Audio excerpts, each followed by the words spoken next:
श्री वेद पुरुषाय नमः। ओम श्री गुरु चरण कमलेभ्यो नमः। ओम ग्राम देवताभ्यो नमः। ओम स्थान देवताभ्यो नमः। ओम ग्रह देवताभ्यो नमः।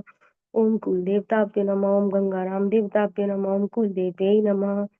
ओम इष्ट देवताभ्यो नमः। ओम इष्ट देव्यै नमः। ओम गजाननं भूतगणाधिसेवितं कपिचम्बुफलचारुभक्षणं उमासुतं शोकविनाशकारकं नमामि विघ्नेश्वर पादपङ्कजम्। चलिए हम कक्षा को शुरू करते हैं। अब क्या कोई मुझे बता सकता है कि कुछ ऐसी सेटिंग इसमें हो सकती है कि जो लोग एंटर हो रहे हैं तो वो स्वयं ही एंटर हो सकें, क्योंकि कुछ सेटिंग गड़बड़ हो गई शुरुआत में ही। आप में से कोई बता पाएगा? वेटिंग रूम मैंने हटा दिया है। जी पता नमस्ते नहीं। मैम। जी प्रणाम। इसमें ही होगा, पार्टिसिपेंट में जाके होगा मैम। वही तो मैं देख रही हूँ इतनी देर से। अब देखते हैं लोग एंटर हो पा रहे हैं खुद। हाँ हाँ, आई थिंक हो तो रहे हैं। चलिए ठीक है, बीच में हम एक बार और चेक कर लेंगे, है ना। तो अब हम चलते हैं अपनी कक्षा में। मैं करती हूँ स्क्रीन शेयर।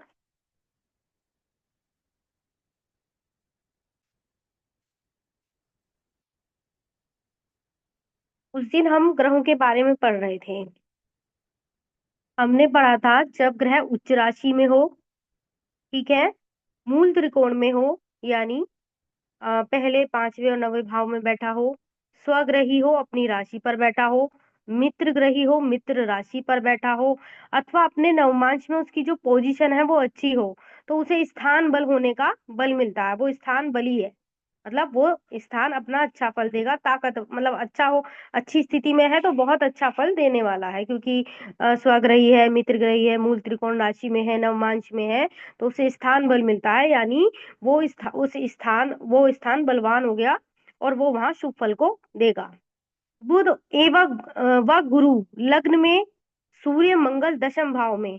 बुध को क्या कहा कि लगन में होता है, या गुरु लगन में होता है, सूर्य और मंगल दशम भाव में होता है, शनि सातवें घर में होता है, शुक्र एवं चंद्रमा चतुर्थ भाव में दिग्बली हो जाते हैं।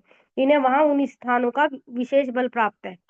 यानी अगर किसी की मकर सॉरी दस, क्योंकि काल पुरुष की कुंडली में जो दशम भाव है ना, कार्य क्षेत्र का है, तो वहां पर अगर जो है सूर्य है, मंगल है, बहुत अच्छी पोजीशन में है, तो सरकारी नौकरी मिल जाएगी। और वह व्यक्ति बहुत पराक्रमी और अपनी राजसी सत्ता को बहुत सुदृढ़ता से हासिल कर लेगा। ठीक है, बुध और जो गुरु हैं लग्न में बैठे हों, तो वह व्यक्ति को बहुत अच्छा बना देते हैं। देखिए, बुध जिसका अच्छा होता है और लगन में होता है, वह व्यक्ति बहुत ज्यादा समाज में सामंजस्य बना लेता है। फॉर एग्जाम्पल मैं भी देखती हूँ कि हर व्यक्ति की पर्सनैलिटी अलग है, चाहे वो कितनी भी बड़ी पोस्ट पर हो। हर व्यक्ति की अलग अलग पर्सनैलिटी होती है, लेकिन आपने देखा होगा कहीं वर्किंग प्लेस पे एक व्यक्ति ऐसा है कि वो सबके साथ, उसकी कभी लड़ाई झगड़ा नहीं होता, वो एडजस्ट कर लेता है और सब उसको पसंद करते हैं। तो तात्पर्य ये है, उसका बुध कहीं लगन में, कहीं अच्छी स्थिति में है कि वो सामंजस्य बनाने में कुशल है, उसकी वाणी में मधुरता है। ठीक है, गुरु लगन में होता है तो बहुत सारे दोषों को दूर कर देता है। लगन में हो या केंद्र में कहीं बैठा हो, 1 4 7 10 में, तो बहुत से दोषों को दूर करता है। दृष्टि डालता है ना सप्तम पर, तो भी बहुत अच्छा होता है। ऐसा व्यक्ति जो है ना, अपने कर्तव्य का बड़ा अच्छा पालन करता है, जिसके लगन में गुरु होता है। सूर्य और अंदर से मतलब दैवज्ञता लिए हुए, ज्ञान लिए हुए होता है वो व्यक्ति। ठीक है, सूर्य मंगल दशम भाव में। सूर्य अगर भाव में हो, मंगल अगर दशम भाव में हो, शनि सप्तम में हो, शुक्र व चंद्रमा चौथे घर में हो, क्योंकि सुख का जो कारक है वो चौथा स्थान है, और चौथे स्थान में माता को भी देखते हैं, स्तनपान को भी देखते हैं, सुखों को भी देखते हैं, ऐश्वर्य को भी देखते हैं, और मतलब जितना भी सांसारिक सुख इत्यादि है, परिवार, घर, मकान, वाहन इत्यादि को देखते हैं। तो शुक्र चतुर्थ भाव में दिग्बली होते हैं। तो कौन सा घर किस किस भाव में दिक्बली है, ये हमें याद करना होगा। बुध लगन में, गुरु लगन में, केंद्र में भी होता है, लेकिन लगन में लिखा हुआ है यहाँ पर, सूर्य दशम में, मंगल दशम में, सप्तम में शनि, शुक्र कौन से भाव में, शुक्र और चंद्रमा चौथे भाव में दिक्बली होते हैं। अगर ये अच्छी पोजीशन में है तो ये शुभता को और अधिक बढ़ा देंगे। किसी ग्रह से दृष्ट होने पर ग्रहों को दृक बल प्राप्त होता है।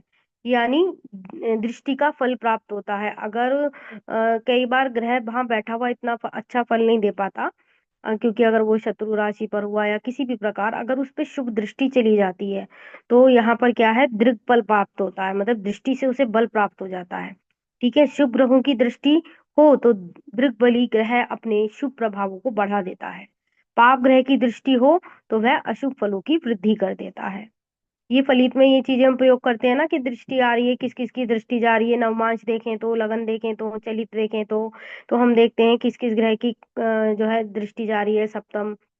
कुछ ग्रहों को विशेष दृष्टि प्राप्त है, तो उनकी शुभ दृष्टि कहाँ जा रही है, अशुभ, अगर तो अशुभ दृष्टि पड़ रही है तो भाव फल कम हो जाएगा। कम हो जाएगा क्या मतलब, अशुभता अशुभता अधिक रहेगी, शुभता का शुभ अभाव, शुभ फल का अभाव रहेगा। इसी प्रकार यहाँ पर कह रहे हैं कि अगर शुभ ग्रहों की दृष्टि होती है तो शुभत्व प्राप्त होता है, और अशुभ पाप ग्रह की दृष्टि होती है तो अशुभ फलों की वृद्धि कर देता है। सूर्य व चंद्रमा उत्तरायण में चेष्टा से बली होते हैं। ठीक है, उत्तरायण कहते हैं सूर्य का मुख उत्तर की ओर।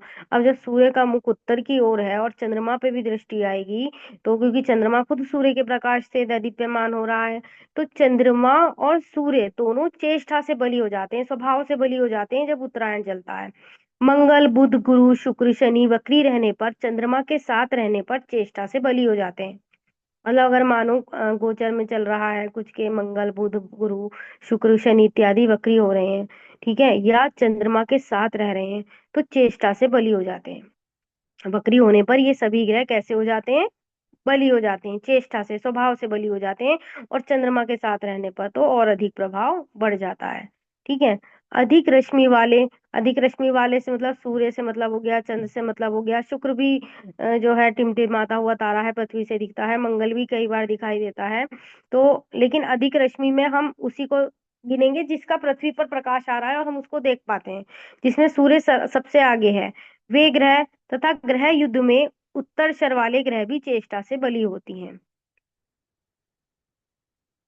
अब ये हम बाद में देखेंगे ग्रह युद्ध में क्या लिखा है यहाँ, ये इस चीज को हम वैसे तो शब्दों से समझ में आ रहा है, बट क्योंकि मुझे पता नहीं है तो इसलिए मैं इसको नहीं क्लियर कर रही यहाँ पर। बस हमने इतना देखा कि सूर्य और चंद्रमा उत्तरायण में चेष्टा से बली होते हैं, और अन्य ग्रह जो है वक्री होने पर या चंद्रमा के साथ रहने पर चेष्टा से बली होते हैं।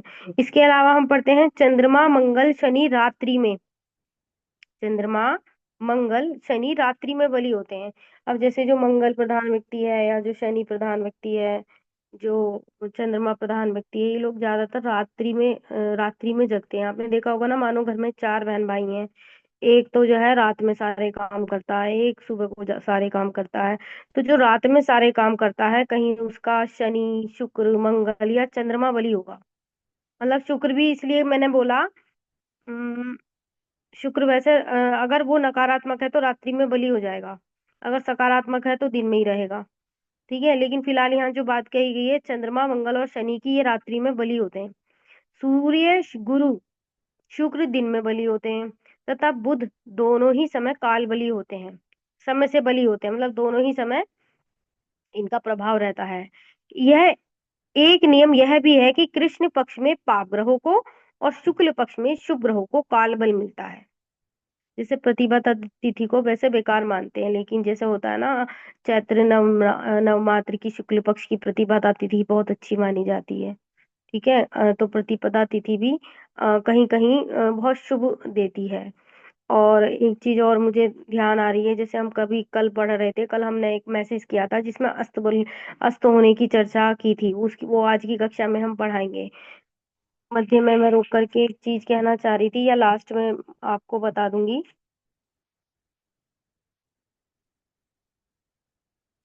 बहुत ही जल्द जो है ना, हम अपनी एडवांस कक्षा शुरू करने वाले हैं नवंबर माह में। तो आप में से जो इच्छुक हो तो मुझे बता दीजिएगा।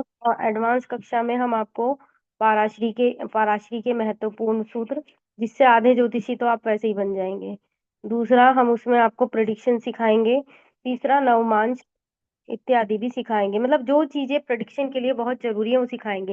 लेकिन उसके लिए आपका जो बेसिक है ना वो क्लियर करना होगा, तो उसको थोड़ा सा आप रिवाइज जरूर करते रहिएगा। ठीक है, क्योंकि अगर हमें यही नहीं पता राशियां कितनी हैं, उनके स्वामी कौन कौन से हैं, तो फिर हम क्या फलित करेंगे।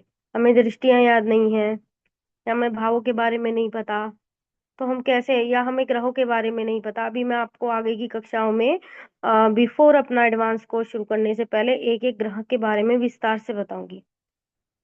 ठीक है ना, कि सूर्य इस स्थान में हो तो क्या फल देगा, दूसरे में हो तो क्या फल देगा, तीसरे में हो तो क्या फल देगा, किन किन स्थान में ये इनका जो है बल बढ़ जाता है, कहाँ कहाँ न्यूनता रहती है, ये सारी चीजें पढ़ाऊंगी।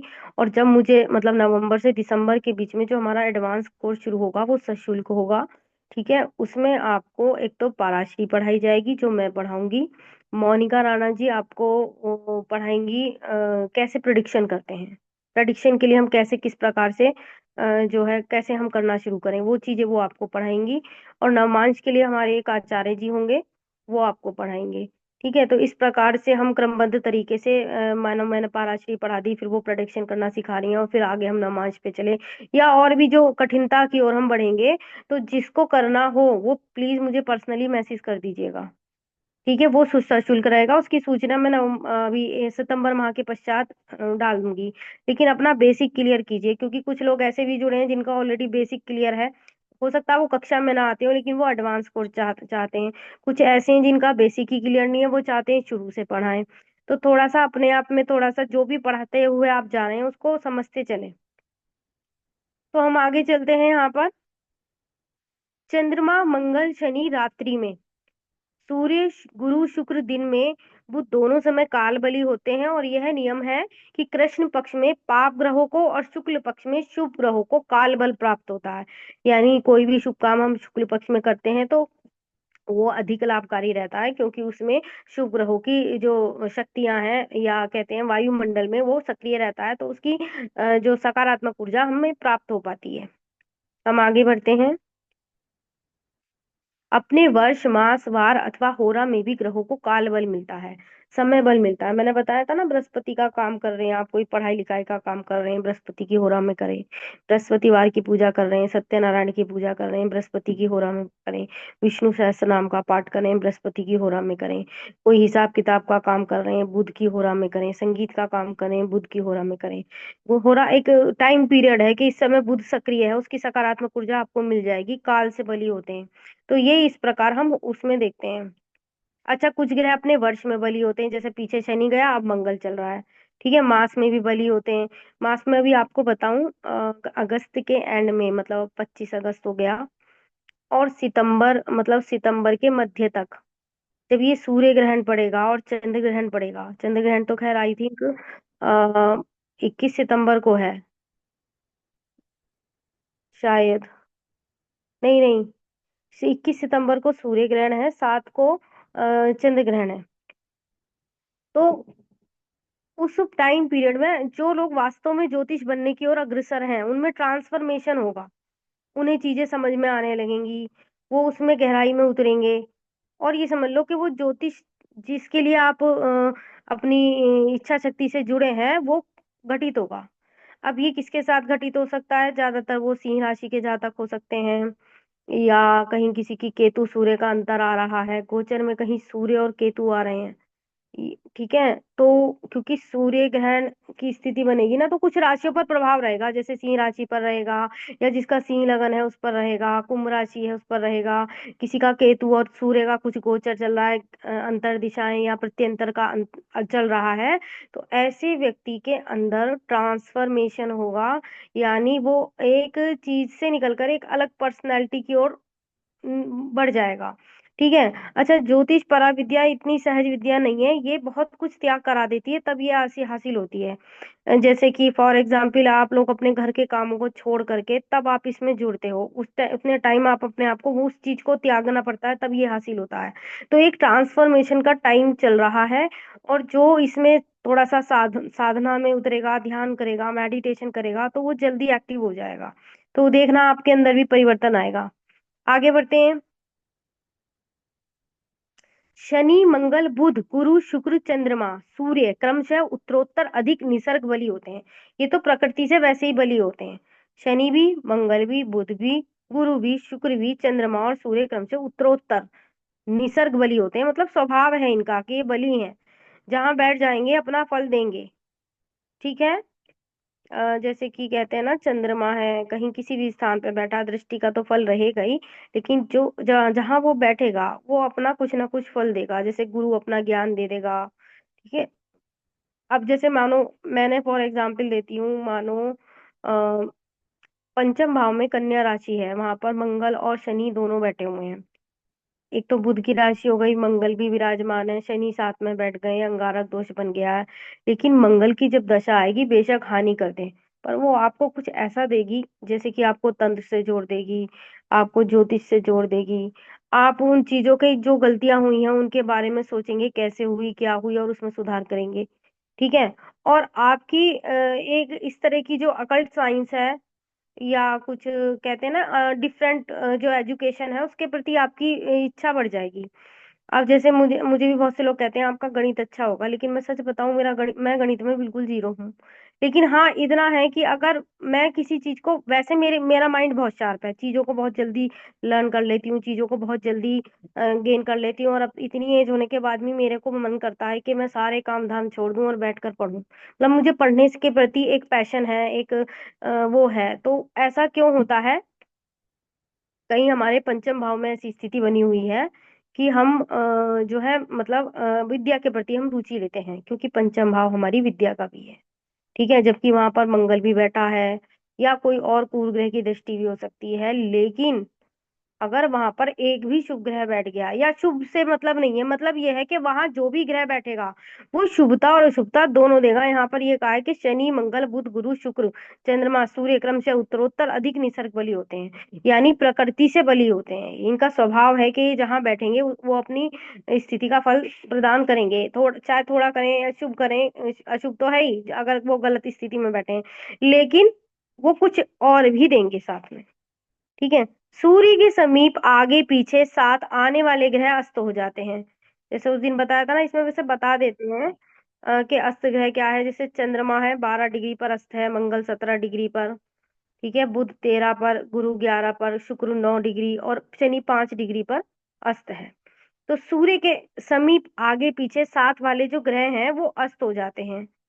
अब जैसे कहने को तो सूर्य के साथ कहते हैं बुधादित्य योग बन रहा है भाई, लेकिन बुध की डिग्री देखो 13 डिग्री है। अच्छा भाई, वो तो अस्त अस्त हो गया, उसका क्या फल हुआ, कुछ भी नहीं।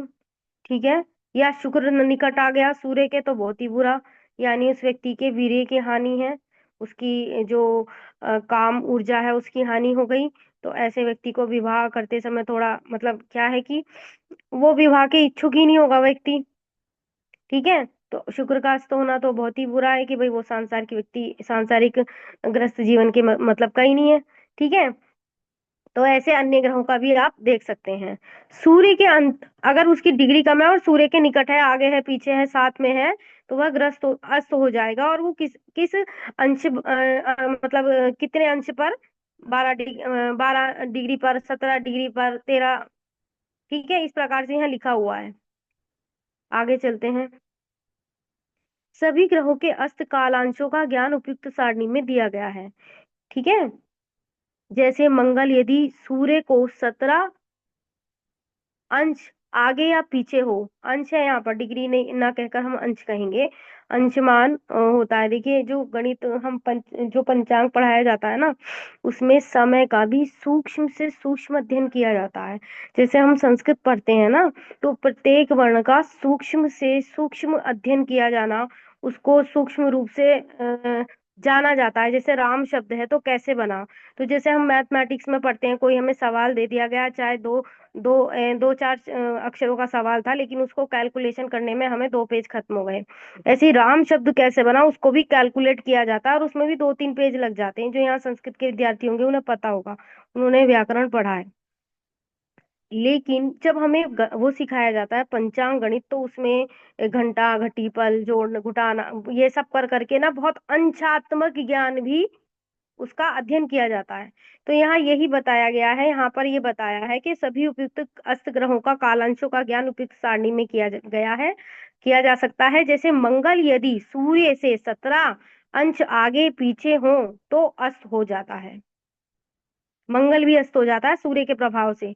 इसीलिए इसके लिए सबसे सरल उपाय है ग्रह स्पष्ट सूर्य स्पष्ट घटा लिया जाए और प्राप्त अंतरफल का उक्त सारणी से मिलान किया जाए। ग्रह स्पष्ट और सूर्य स्पष्ट सिखाया जाता है जब हम कुंडली बनाते हैं। ठीक है, ग्रह स्पष्ट सूर्य स्पष्ट तब सिखाया जाता है उसका अंश बल ज्ञात करने के लिए।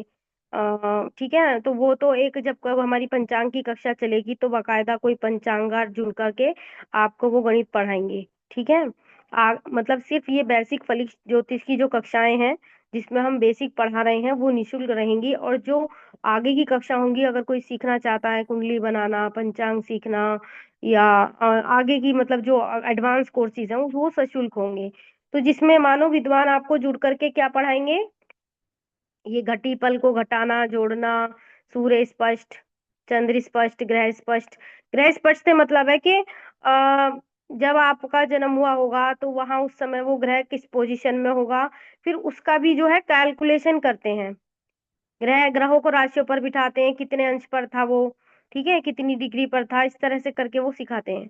अच्छा, सूर्य से 7 अंश आगे पीछे रहने पर परमस्त हो जाता है। कौन? कोई भी ग्रह सूर्य से 7 अंश आगे पीछे रहने पर परमस्त हो जाता है। अस्त ग्रह अपने शुभ फल देने की क्षमता खो देते हैं और उनकी अशुभ फल देने की क्षमता सूर्य के नजदीक होने के तुलनानुसार अपेक्षाकृत बढ़ती जाती है। देखिए क्या लिखा है कि अस्त बल तो अपना शुभ फल खो देते हैं, उस शुभ फल की क्षमता चली जाती है, और उनकी अशुभ फल देने की जो क्षमता है सूर्य के नजदीक होने से तुलनात्मक अपेक्षाकृत बढ़ती है। यानी सूर्य के निकट होने पर अब वो अस्त हो जाते हैं, और अस्त होने पर शुभत्व तो देते ही नहीं, अशुभ फल बढ़ जाता है। यानी सूर्य के पास अगर बुध बुध की अंशावस्था कम है, और कुछ भी मतलब उसे दृष्टि से भी सहयोग नहीं मिल रहा, ठीक है, वो अशुभ राशि पर भी बैठा है, ठीक है, या अन्य और कोई दुष्ट ग्रह साथ में बैठ गया, राहु इत्यादि, तो वह बुध जो है शुभता को देने वाला नहीं कहा जाएगा, अशुभता को बढ़ा देगा, क्योंकि वो सूर्य और राहु के साथ बैठ गया, अस्त अवस्था में चला गया, तो उसका वैसे शुभ फल तो खत्म ही है, और जो वो क्रिएट करेगा वो अशुभत्व को ही बढ़ा देगा। क्या आपको समझ में आ रहा है? हेलो। जी मैम। यस हाँ जी, स्वयं शर्मा जी कहिए, आपने हाथ खड़ा किया है, कहिए क्या कहना चाह रहे हैं आप?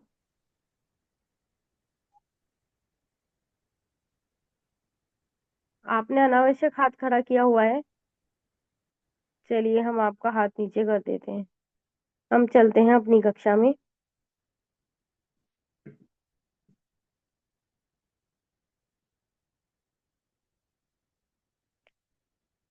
कुंडली में जितने अधिक ग्रह अस्त होंगे कुंडली उतनी ही दुर्बल हो जाती है।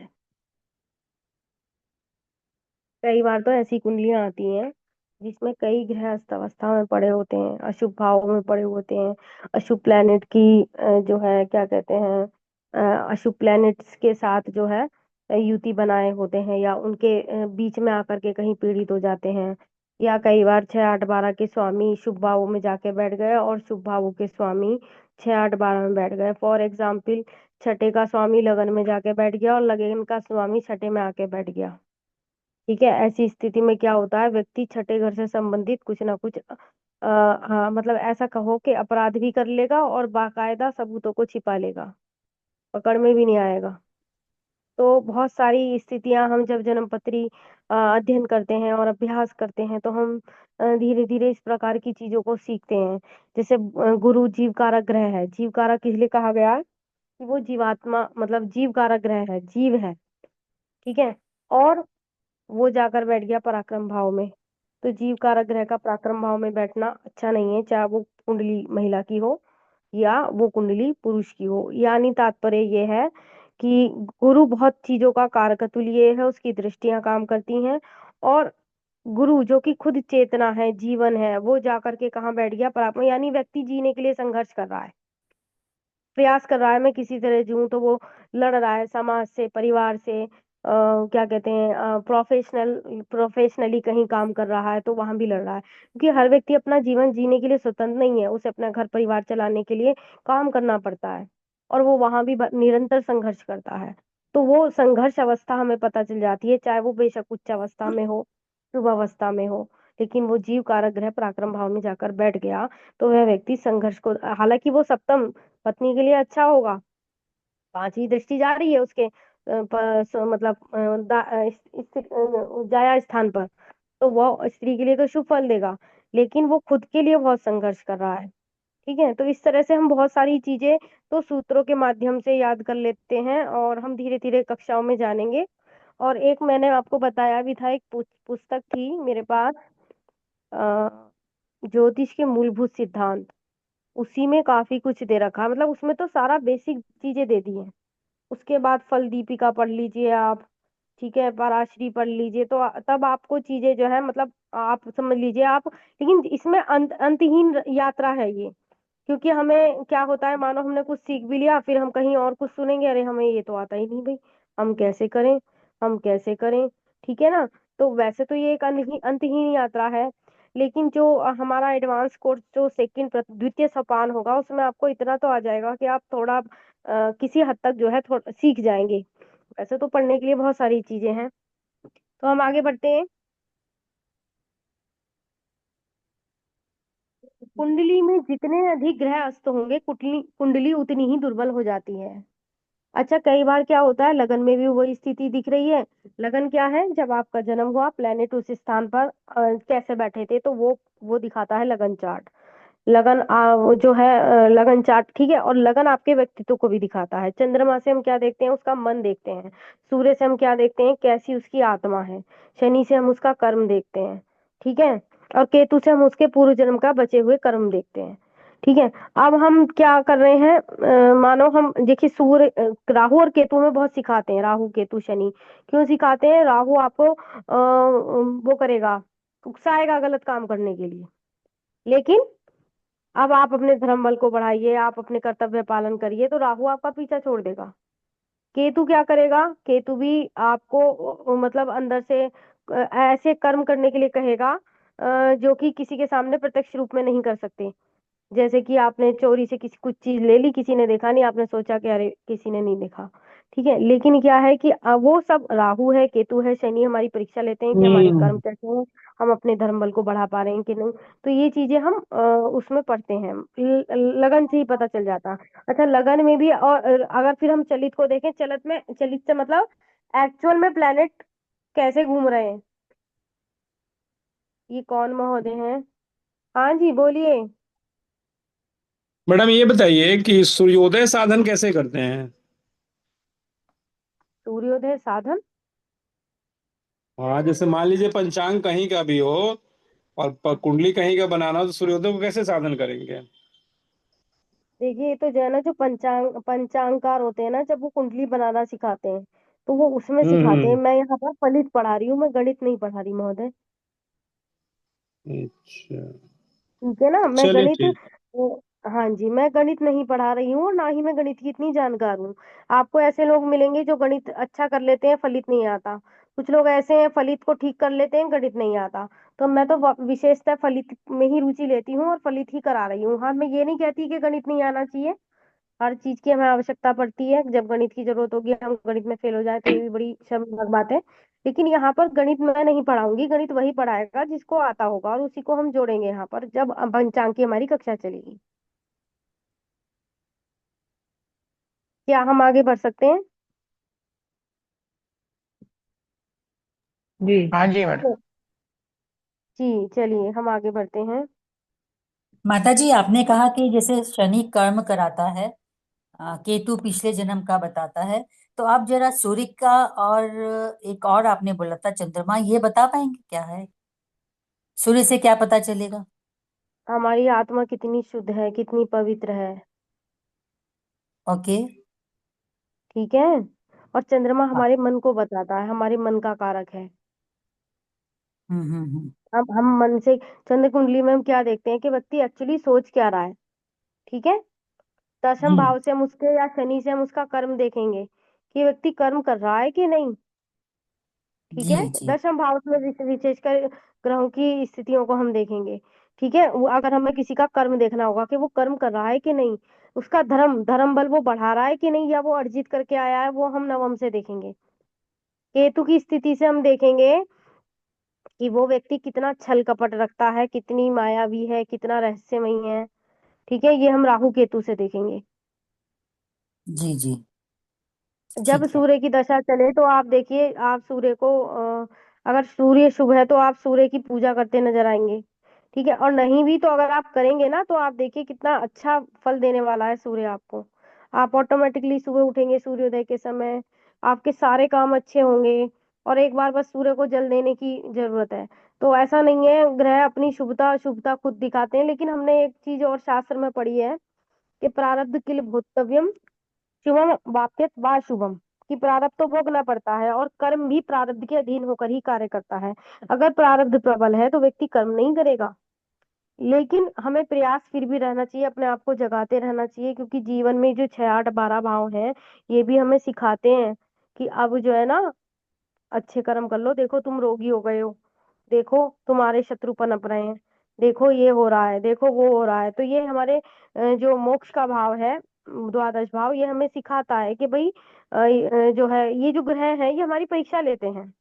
ठीक है, तो हमें अपना कर्म बल सुधारना चाहिए, अपने कर्तव्य का पालन करना चाहिए, अपने धर्म बल को बढ़ाते रहना चाहिए, और भूल से भी कोशिश करना चाहिए कि हम अधर्म के पथ पे ना चलें, क्योंकि वही तो हम चक्र बनाते जा रहे हैं। कई बार हम होता है हम कहते हैं और ये भाई हम कितने दुखी हैं, लेकिन ये सब बोया हुआ तो हमारा ही है, पता नहीं किस किस जन्म में हम होकर आए हैं। ठीक है ना। जी तो ये ज्योतिष हमें एक मार्गदर्शन देता है कि अपने कर्मों को सुधारो, और ये यही जानने की विद्या है कि आप ये जान लें कि आपने कैसे कर्म किए हैं और अब हमें इसे कैसे सुधारना है। अब फॉर एग्जाम्पल कहते हैं कि भाई देखो, मंगल को सही करना है ना तो भाइयों को मामा को खुश रखो। अब मानो किसी ने कहा जी भाई और मामा तो घर में लूटने पीटने आते हैं, वो तो हमारे साथ शत्रुता रखते हैं, हम उनको कैसे प्रसन्न रखें। तो पहुंचाओ, जहां उनका सहयोग कर सकते हो कर दो। या जैसे कि मानो आपके घर में कोई फंक्शन है, जैसे आपने 4 पड़ोसियों को बुला लिया, उसको भी बुला लिया, मतलब समझ रहे, एक मर्यादा पूर्व।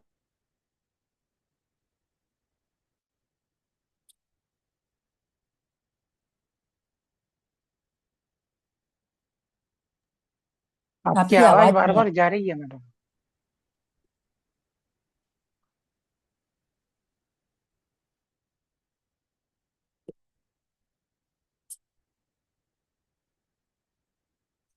आपकी आवाज नहीं आ रही दीदी।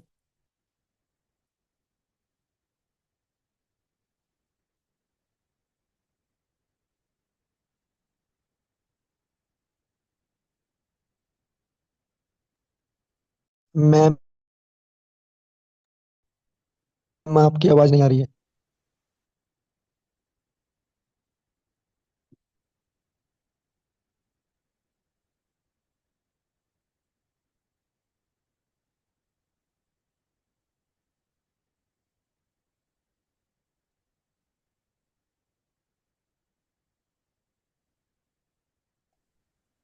पता नहीं क्या हुआ था, हम अचानक डिस्कनेक्ट हो गए थे,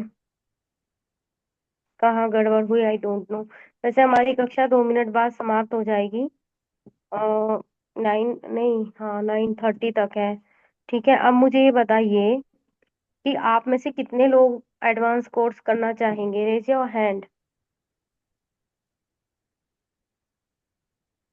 दीदी बेसिक ही नहीं आता है तो एडवांस क्या मैं सीखूंगी। हाँ नहीं, वो तो आपकी बात सही है। तो उसके लिए तो वैसे जो जिनको बेसिक नहीं आता उनके लिए तो हम बेसिक की कक्षा चलाएंगे। ठीक है, मैं तो जी पूछ रही हूँ क्योंकि वो मोनिका जी कह रही थी कि एडवांस कोर्स कब शुरू करेंगी। तो मैंने कहा ये तो हमारे स्टूडेंट पर निर्भर है। फिर भी मैं एक मैसेज बाद में मतलब अभी 1 महीना 2 महीने पढ़ा लेती हूँ, उसके बाद में जी एक जी मैसेज डाल दूँ जिसको भी अगर करना हो। क्योंकि अभी आप अभी तो 1 2 महीने आप और पढ़ेंगे, क्योंकि बेसिक को ही पढ़ने के लिए बहुत टाइम चाहिए, बहुत जी चीजें जी। हैं बेसिक सीखने के लिए। आपने एक ठीक बुक है, की नाम बताया है कि ज्योतिषी का मूलभूत सिद्धांत, एक वो बताया था आपने, और एक और हाँ बताया जो था। ज्योतिष के मूलभूत सिद्धांत पुस्तक आपको कहीं मिले तो ले लीजिएगा। जी जी। हालांकि दिया और एक उसमें और। कुछ नहीं है, सिर्फ इतना ही दिया है, राशि राशि स्वामी उच्च नीच, जो मैं आपको पढ़ा रही हूँ सब चीजें वही है, तत्व है। ठीक है, हम्म। वो और एक है और सब बुक वही। की नाम बोली थी आपने, वो कौन सा था? एक और किताब की नाम बोली थी आपने। मैंने फल दीपिका बोली थी, पर वो आप नहीं पढ़ सकते हैं, वो संस्कृत वाले तो पढ़ लेंगे, आप नहीं पढ़ ओके पाएंगे। ओके ठीक, ठीक फाइन। है ना। आप तो कोई फाइन। सामान्य फलित ज्योतिष की कोई पुस्तक आप इंग्लिश में हिंदी में किसी ऐसे राइटर की जो आप पढ़ सको, जैसे कि कहीं गूगल सर्च करके या कहीं किसी बुक के साथ जाकर के ले लीजिएगा। जी सामान्य जी फली ज्योति इसके प्रकाश। राइटर कौन है? गुरु जी, इसके राइटर कौन है? इसके राइटर मैं देख के बताऊंगी, शायद इसके देखूंगी मूल, मुझे। दूसरे मूल सिद्धांत के। मैं देखूंगी, मुझे मैं आपको भेज दूंगी, फोटो भेज दूंगी। मुझे इस समय याद जी नहीं है। जी जी। मेरे पास एक फोटो था तो